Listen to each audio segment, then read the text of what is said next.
Hello दोस्तों, आज के वीडियो में हम यूपी डीएलएड थर्ड सेमेस्टर का राजन सीरीज के हिंदी का अति लघुत्तरी प्रश्न पढ़ेंगे।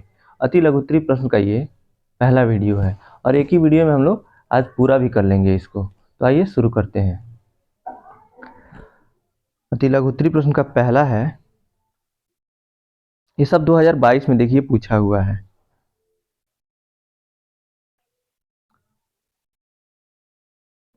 पहला है, कथा सम्राट के रूप में हिंदी में कौन विख्यात है? इसका उत्तर होगा, कथा सम्राट के रूप में हिंदी जगत में मुंशी प्रेमचंद हैं। दूसरा, डॉक्टर हरिवंश राय बच्चन की आत्मकथा का नाम लिखिए। उत्तर है, डॉक्टर हरिवंश राय बच्चन की आत्मकथा क्या भूलूं क्या याद करूं है। तीसरा, राम ने रावण को मारा वाक्य को कर्मवाच में परिवर्तित कीजिए। तो उत्तर होगा, रावण को राम ने मारा, ये कर्मवाच में चेंज हो गया। 44 है, औधी खोपड़ी मुहावरे का अर्थ लिखिए। इसका उत्तर है, मूर्खतापूर्ण कार्य करना। पांचवा है, सुलेख किसे कहते हैं? उत्तर, सुंदर लिखना सुलेख कहलाता है। छठवां, जो सबके उपयोग के लिए हो वाक्यांश के लिए एक शब्द लिखिए। इसका उत्तर है, सार्वजनिक। सातवां है, नीलकमल की मुख प्रभा सरस सुधा से बांध पक्त में प्रयुक्त अलंकार है। तो इसका अर्थ होगा उपमा अलंकार। यहाँ पे आया है नीलकमल सी मुख, यहाँ पे उपमेय में उपमान का तुलना किया गया, समानता दिखाया गया, इसलिए यहाँ उपमा अलंकार होगा। नील कमल सी, तो इसलिए यहाँ उपमा अलंकार होगा। आठवां है, आकाश का चांद हाथ आना। आकाश का चांद हाथ आना मुहावरे का क्या अर्थ है? इसका उत्तर होगा, असंभव कार्य होना। नौवां है,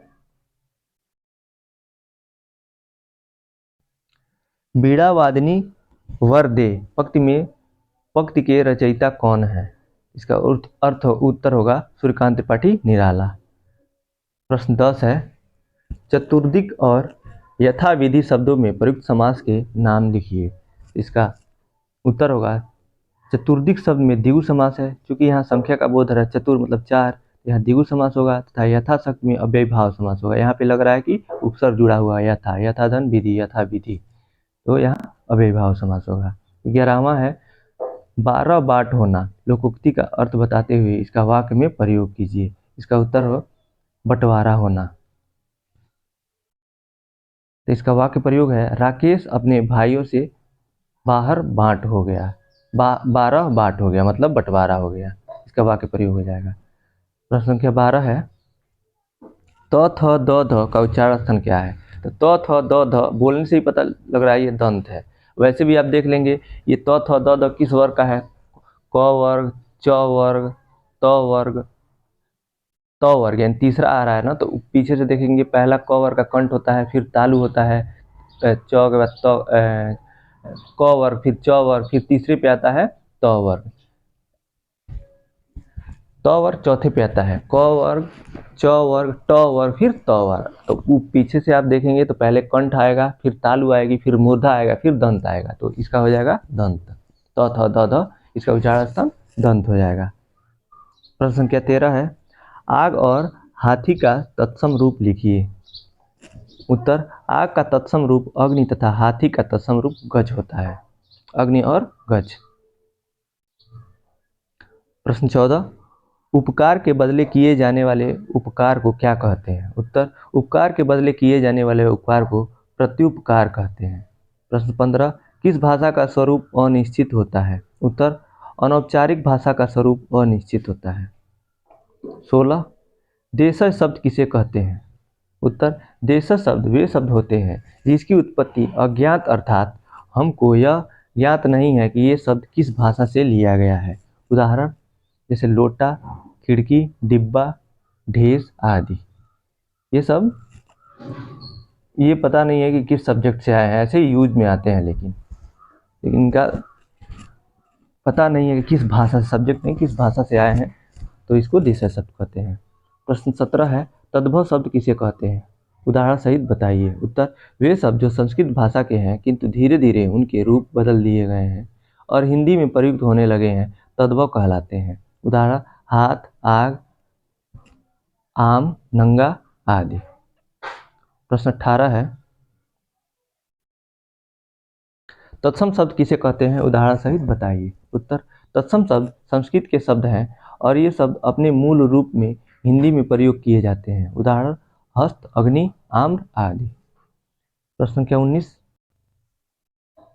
रूढ़ शब्द किसे कहा जाता है, उदाहरण सहित बताइए। उत्तर, रूढ़ शब्द किसे उसे कहते हैं जो किसी शब्द के योग से नहीं बनते, जैसे आम, उदाहरण में आम, नाक, कमल आदि। प्रश्न 20, प्रश्न 20 क्या है, यौगिक शब्द किसे कहते हैं, उदाहरण सहित बताइए।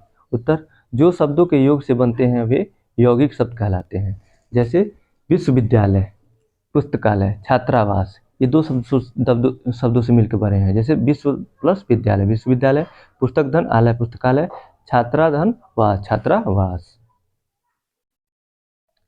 प्रश्न क्या किस है, मुहावरा एवं लोकोक्तियों में अंतर बताइए। इसका उत्तर है, ये 2019 और 22 में पूछा हुआ है।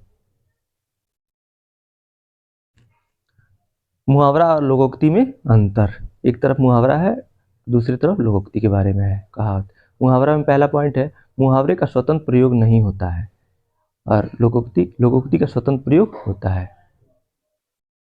मुहावरे में दूसरा पॉइंट है, मुहावरा वाक्यांश है जबकि लोकोक्ति वाक्य है। तीसरा पॉइंट, मुहावरे में मुहावरा लाक्षणिक अर्थ देने के लिए प्रयुक्त होते हैं, जबकि लोकोक्ति का प्रयोग प्रायः अप्रस्तुत व्यंजना के लिए होता है। चौथा है, लोकोक्ति में मुहावरा में मुहावरा फल से संबंध नहीं रखता है और लोकोक्ति फल से संबंध रखती है।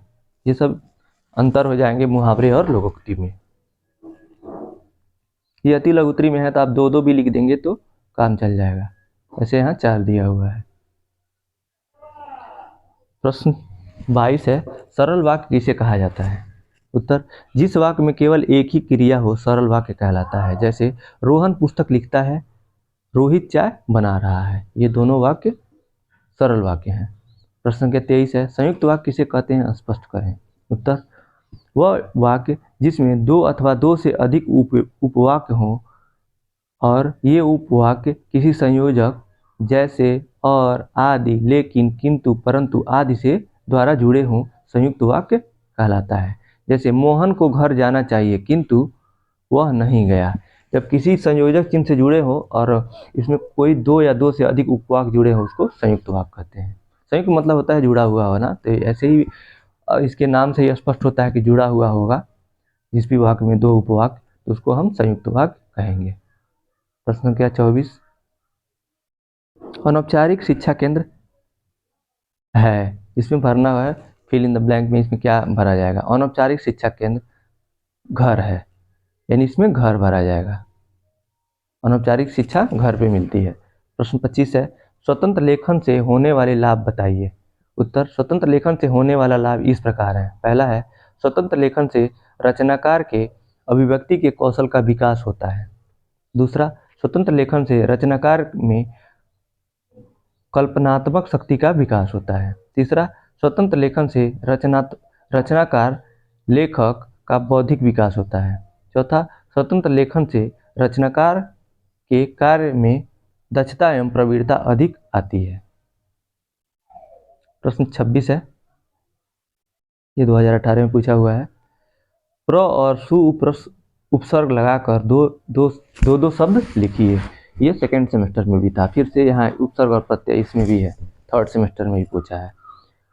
प्र से क्या है, प्रधन पौत्र, प्रपौत्र, प्रधन नयन, प्रणयन, प्रधन प्रभाव हो जाएगा, प्रधन भाव, प्रभाव हो जाएगा। सु का उपसर्ग से बने शब्द देखते हैं, सुधन अवसर, सुअवसर, सुधन गंध, सुगंध। ये 2 शब्द पूछा था, तो ये हो गए। प्रश्न संख्या 27, समुद्र शब्द के 4 पर्यायवाची लिखिए। समुद्र शब्द के 4 पर्यायवाची है, जलधि, सिंधि, सागर, उदधि। प्रश्न संख्या 28 है, एक दंत एवं नील कमल में प्रयुक्त समास के नाम बताइए। एक दंत, एक दंत में तत्पुरुष समास है, एक दांत, एक दंत में तत्पुरुष समास एवं नीलकमल में कर्मधारय समास। कर्मधारय समास को यहाँ तत्पुरुष बहुव्रीहि समास भी है, जहाँ और जो कर्मधारय समास और बहुव्रीहि समास तत्पुरुष का ही भेद है कर्मधारय, और जो कर्मधारय समास ऑप्शन में होगा और नीलकमल दिया होगा, कर्मधारय और बहुव्रीहि दोनों ऑप्शन में होगा, तो आप बहुव्रीहि को टिक करेंगे, क्योंकि मुख्य जो समास है वो बहुव्रीहि है। प्रश्न संख्या 29 है, खाने के दांत और दिखाने के और कहावत का अर्थ स्पष्ट करते हुए वाक्य प्रयोग कीजिए। इसका उत्तर है, इसका अर्थ दिया है खाने के दांत और दिखाने के और का कथनी और करनी में अंतर। अब इसका वाक्य प्रयोग देखते हैं।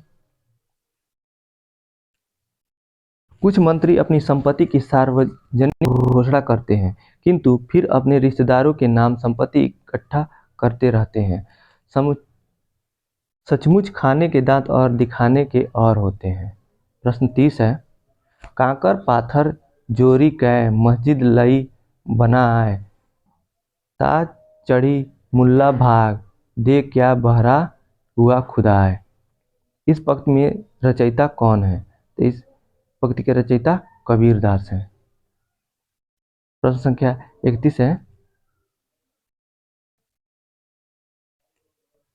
आवाज उठाना मुहावरे का अर्थ एवं प्रयोग कीजिए। इसका अर्थ होता है आवाज उठाने का विरोध करना। इसका वाक्य प्रयोग देखते हैं। भ्रष्ट शासकों के विरोध में आवाज उठाना समाज के हित में होता है। प्रश्न संख्या 32, वाक्यांश के लिए एक शब्द से आपका क्या अभिप्राय है, समझाइए। उत्तर, भाषा को रोचक तथा प्रभावी बनाने के लिए सब समूह का एक शब्द का प्रयोग करते हैं, जैसे ईश्वर में विश्वास रखने वाला आस्तिक। प्रश्न 33 है, क्रिया के कितने रूप होते हैं? उत्तर, क्रिया के 8 रूप होते हैं। प्रश्न संख्या 34 है, समास किसे कहते हैं? उत्तर, दो शब्दों के बीच विभक्ति को हटाकर एक शब्द रूप कर देना ही समास है। प्रश्न संख्या 35, समास का मुख्य कार्य क्या है? उत्तर, शब्दों को संक्षिप्त और सुंदर रूप में रखना ही समास का मुख्य कर्म है। जैसा, मैंने मुंबई में गगन को चूमने वाली इमारतें देखी। इस वाक्य में गगन को चूमने वाली शब्दों के स्थान पर यदि एक समासिक शब्द गगनचुंबी प्रयोग करेंगे तो वाक्य संक्षिप्त भी हो जाएगा और सुंदर भी लगेगा। मैंने मुंबई में गगनचुंबी इमारतें देखी, तो ये हो जाएगा समास का कार्य। और जो समास का उपयोग करते हैं हम अपने वाक्यों में, तो वो सेंटेंस छोटा भी होता है और सुंदर भी लगता है, बोलने में भी अच्छा लगता है। प्रश्न संख्या 36 है, हरिऔध जी का पूरा नाम क्या है? उत्तर, हरिऔध जी का पूरा नाम अयोध्या सिंह उपाध्याय हरिऔध है। प्रश्न है 37, उन्नति तथा कृपणा शब्दों का विपरीतार्थक शब्द लिखिए। उत्तर, उन्नति का विलोम होता है, विपरीतार्थक मतलब विलोम, अवनति, कृपणा का दाता। ये सब 2017 में पूछा हुआ है। सावन तथा किसान का तत्सम रूप लिखिए। सावन का तत्सम रूप हो जाएगा श्रावण, किसान का तत्सम रूप कृषक। प्रश्न संख्या 39, आंसू काव्य के रचयिता कौन है? उत्तर, आंसू काव्य के रचयिता जयशंकर प्रसाद है। प्रश्न संख्या 40 है, आकाश से तारे तोड़ लेना मुहावरे का अर्थ बताते हुए आप अपने वाक्य में प्रयोग कीजिए। उत्तर, आकाश से तारे तोड़ लेना, इसका अर्थ होता है असंभव कार्य करना। इसका वाक्य प्रयोग है, भारत की क्रिकेट टीम के लिए पाकिस्तान से मैच जीत लेना मानो आकाश से तारे तोड़ लेना जैसा है। प्रश्न संख्या 41 है, हिंदी जगत में महाप्राण कवि के रूप में कौन सा कवि जाना जाता है? उत्तर है सूर्यकांत त्रिपाठी निराला। प्रश्न 42 है,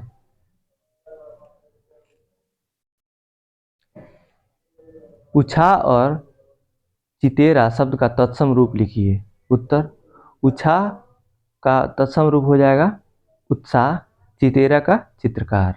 प्रश्न संख्या 43, तद्धित प्रत्यय किसे कहते हैं? उत्तर, धातु को छोड़कर अन्य शब्दों में जोड़े जाने वाले प्रत्यय तद्धित कहलाते हैं। प्रश्न 44 है, कुलीन महिमा कौंतेय में कौन कौन सा प्रत्यय है लिखिए। तो कुलीन में प्रत्यय है ईन, बड़ी ई है यहाँ पे, कुल धन ईन कुलीन। महिमा में मह धन ईमा महिमा, तो ईमा प्रत्यय हो जाएगा। कौंतेय में ए प्रत्यय हो जाएगा, कौंत प्लस ए, तो कौंतेय, इसमें ए हो जाएगा। महिमा में ईमा हो जाएगा, कुलीन में ईन हो जाएगा। प्रश्न संख्या 45 है, कोकिल एवं कूप शब्द का तद्भव शब्द लिखिए। इसका उत्तर हो जाएगा कोकिल का तद्भव शब्द कोयल एवं कूप का तद्भव शब्द कुआं होता है। प्रश्न संख्या 46, आहा कितना सुंदर दृश्य है, इसमें कौन सा चिन्ह लगा है। यहाँ पे विस्मयादिबोधक चिन्ह लगा है। इसका उत्तर हो जाएगा इसमें विस्मयादिबोधक चिन्ह लगा है। विस्मयादिबोधक चिन्ह ऐसे होता है, एक पूर्ण विराम नीचे बिंदी। प्रश्न संख्या 47, लोकोक्ति किसे कहते हैं। उत्तर, कहावत या लोकोक्ति के पीछे कोई लोक कथा या घटना होती है जिससे निकली बात लोगों की जुबान पर इतनी चल निकलती है कि वह लोकोक्ति बन जाती है। प्रश्न संख्या 48 है, उपसर्ग किसे कहते हैं। उत्तर, उपसर्ग वह शब्दांश है जो किसी शब्द से पूर्व जुड़कर उसके अर्थ में विशिष्टता उत्पन्न कर देता है या उसे बदल देता है। जैसे हार में प्र उपसर्ग लगा देते हैं तो प्रहार बन जाता है। प्रश्न संख्या 49 है, अध उपसर्ग लगाकर 5 शब्द बनाइए। अध उपसर्ग लगाकर 5 शब्द क्या है। अध धन पका, अध पका। अध धन कचरा, अध कचरा। अध धन मरा, अध मरा। अध धन खिला, अध खिला। अध धन जला, अध जला। ये 5 शब्द हो गए। प्रश्न संख्या 50 है, हिंदी में प्रयुक्त उपसर्ग किन शब्दों से जुड़ते हैं, किन शब्दों में जुड़ते हैं। उत्तर, हिंदी में प्रयुक्त उपसर्ग तद्भव देशज शब्दों में जुड़ते हैं। प्रश्न संख्या 51 है, अधिष्ठाता तथा निरोग में कौन सा उपसर्ग है। उत्तर, अधिष्ठाता में अधि तथा निरोग में निर उपसर्ग है। निर्धन रोग निरोग हो जाएगा। अधिधन अष्टता, शायद अष्टता, अष्टाता अधिष्ठाता हो जाएगा। 52, अल किस भाषा का उपसर्ग है। उत्तर, अल अरबी भाषा का उपसर्ग है। प्रश्न संख्या 53, जो शब्दांश शब्द से पहले लगता है उसे क्या कहते हैं। उत्तर, जो शब्दांश सबसे पहले लगता है उसे उपसर्ग कहते हैं। उत्तर प्रश्न 54, प्रत्यय किसे कहते हैं। उत्तर, जो शब्दांश किसी शब्द के बाद जुड़ते हैं उसे प्रत्यय कहते हैं। प्रश्न 55, हिंदी में समास के कितने भेद हैं। उत्तर, हिंदी में समास के 6 भेद होते हैं। प्रश्न संख्या 56, चतुर्भुज और लंबोदर में कौन सा समास है। उत्तर हो जाएगा चतुर्भुज और लंबोदर में बहुव्रीहि समास है।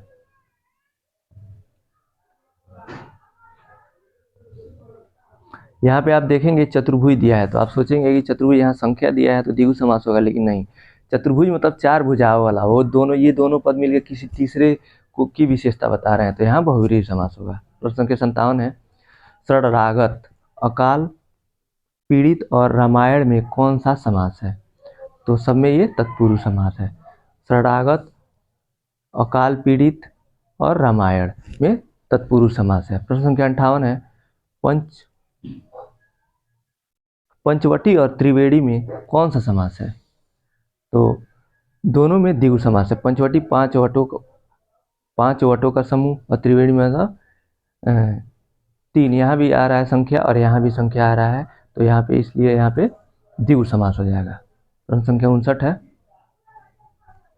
परमानंद सर्वोत्तम में कौन सा समास है। दोनों में कर्मधारय समास है। प्रश्न संख्या 60 है, भाई बहन रुपया पैसा आदि में कौन सा समास है। दोनों में द्वंद्व समास है। द्वंद्व समास होता है दोनों पद प्रधान होते हैं और योजक चिन्ह बीच में लगा होता है, वहाँ द्वंद्व समास होता है। प्रश्न संख्या 61 है, महापुरुष तथा मृगनयनी में कौन सा समास है। तो इसका उत्तर है दोनों में कर्मधारय समास है। यहाँ पे विशेषण विशेष का संबंध होता है, वहाँ कर्मधारय समास होता है। प्रश्न संख्या 62 है, विराम चिन्हों में सर्वाधिक प्रयोग किस चिन्ह का होता है।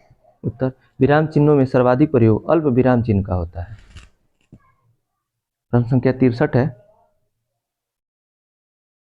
विराम चिन्हों के उपयोग से क्या होता है? उत्तर, विराम चिन्हों का उपयोग से भाव विचार सरल और सुबोध हो जाते हैं। प्रश्न 64 है, विस्मयादिबोधक चिन्ह का प्रयोग किस भाव के लिए नहीं होता है? उत्तर, विस्मयादिबोधक चिन्ह का प्रयोग क्रोध भाव के लिए नहीं होता है। प्रश्न 65, पुष्प तथा बिजली शब्द के दो दो पर्यायवाची लिखिए। तो पुष्प का पर्यायवाची शब्द हो जाएगा फूल और कुसुम, फूल और कुसुम। और एक और क्या है? बिजली। बिजली का पर्यायवाची शब्द है विद्युत और दामिनी। प्रश्न संख्या 66 है, जीवन निर्वाह तथा वीणावादिनी में प्रयुक्त समास का नाम लिखिए। तो जीवन निर्वाह में तत्पुरुष समास और वीणावादिनी में बहुव्रीहि समास। प्रश्न 67 है, आग बबूला होना मुहावरे का अर्थ स्पष्ट करते हुए वाक्य प्रयोग कीजिए। उत्तर है, आग बबूला होना मतलब बहुत क्रोधित होना। वाक्य प्रयोग है इसका, छोटी छोटी बातों पर आग बबूला नहीं होना चाहिए। प्रश्न संख्या 68 है, अनुप्रास अलंकार का एक उदाहरण लिखिए। अनुप्रास अलंकार का उदाहरण क्या है? तरनी तनुजा तटतमाल, बहुछाए। यहाँ त वर्ड की आवृत्ति हो रही है तो यहाँ अनुप्रास अलंकार है। इसका एक और एग्जाम्पल आप लिख सकते हैं, रघुपति राघव राजा राम। यहाँ पे र वर्ड की आवृत्ति होती है, इसलिए यहाँ पे अनुप्रास अलंकार होगा। प्रश्न संख्या 69 है, उप तथा प्रति उपसर्ग लगाकर दो दो शब्द लिखिए। तो उप उपसर्ग से उपकार उपभेद हो जाएगा और प्रति का प्रतिपक्ष और प्रत्येक हो जाएगा। प्रतिधन एक प्रत्येक, प्रतिधन पक्ष प्रत्येक प्रतिपक्ष, और उप से उपधनकार उपकार, उपधन भेद उपभेद। प्रश्न 70 है, प्रकृति का सुकुमार कवि किसे कहा जाता है? तो सुमित्रा नंदन पंत कवि का प्रकृति का सुकुमार कवि कहा जाता है। आज का ये वीडियो कैसा लगा आप कमेंट बॉक्स में बताइएगा। आज ये अति लघु उत्तरी हमने पूरा कर लिया, कल से हम लघु उत्तरी प्रश्न को पढ़ेंगे। अगर आपको ये वीडियो अच्छा लगा तो आप वीडियो को लाइक कीजिए, अपने दोस्तों के साथ शेयर कीजिए, और आप चैनल पे नए हैं तो चैनल को सब्सक्राइब कीजिए। इस वीडियो को देखने के लिए बहुत बहुत धन्यवाद दोस्तों।